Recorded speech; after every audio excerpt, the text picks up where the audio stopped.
What's up, guys? Coach David DeLeon here. See if I can say my last name right. Coach David DeLeon here at OTL Fitness in Austin, Texas. And right now I'm modeling with some gymnastics rings, so I hope you like it. No, but seriously, we're going to talk about the ring dip today, guys, because as someone said in class the other day, wow, this ring dip sure is different than other types of dips, meaning like on a stationary or something that doesn't move, like the bars. Ring dips are definitely different. They require a lot more stabilization through the shoulders, and a lot of people jump to the band, which is great, but I see some faults in band usage as well. So first things first, let's cover someone who's not using a band. They're ready to go into the rings, just using their own body weight and their strength. The keys here, guys, we always want to start at the top of the ring dip, all right? So this is our starting position.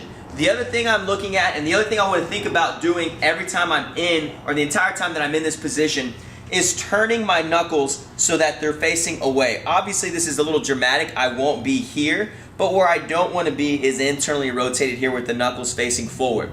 As people fatigue, this is a very common position to get into, not so much on the way down, but on the way back up when they're pressing down, their shoulders seem to rotate in. It's just a weakness. We need to get the shoulders down and back. So starting from that top position, guys, standard of the movement, from the top, we come down. We want our elbow to be slightly above our shoulders, and then we're driving back up to that top position. Notice I'm not allowing my hands to internally rotate or my shoulders to internally rotate on the way up. Keep everything in, externally rotated, shoulders back, and you're gonna feel it, okay? It takes a lot to keep in that position, but that's your strong position there.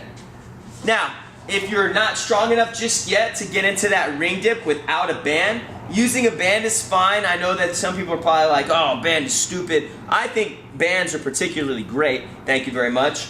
So same thing, the standard of the movement always stays the same even when you scale. Starts at the top, we go low enough so that our elbow is above our shoulder, we press back to full extension, right? So even with the band coming all the way down, drive it back up to the top. We want to make sure we're not rotating those hands in, hands and shoulders in, keep everything out. Now, so a fault that I see when using a band, people tend to stay straight up and down in this awkward position here, and then they'll press back up. You always want to make sure that the chest is just slightly out in front. This isn't a big drop here, just slightly in front of the hands, taking it down, and then drive back to the top. If I could have one tool, one piece of equipment with me at all times, it would be rings, guys. So much you can do with rings. The ring dip, such a great movement and exercise for developing power and strength in the chest, in the triceps, even in the front part of your deltoid. It's just a perfect exercise and movement for that. So get on the rings, but make sure you're doing them properly, because easily someone can slip up on these and get a lot of internal rotation and damage the shoulder. Stay back, stay strong in these movements. As you fatigue, don't fight. Don't try to just fight through the movement because you want to get those extra reps in or whatever. Relax, shake it out, restructure, boom, make sure the movement looks solid every single time.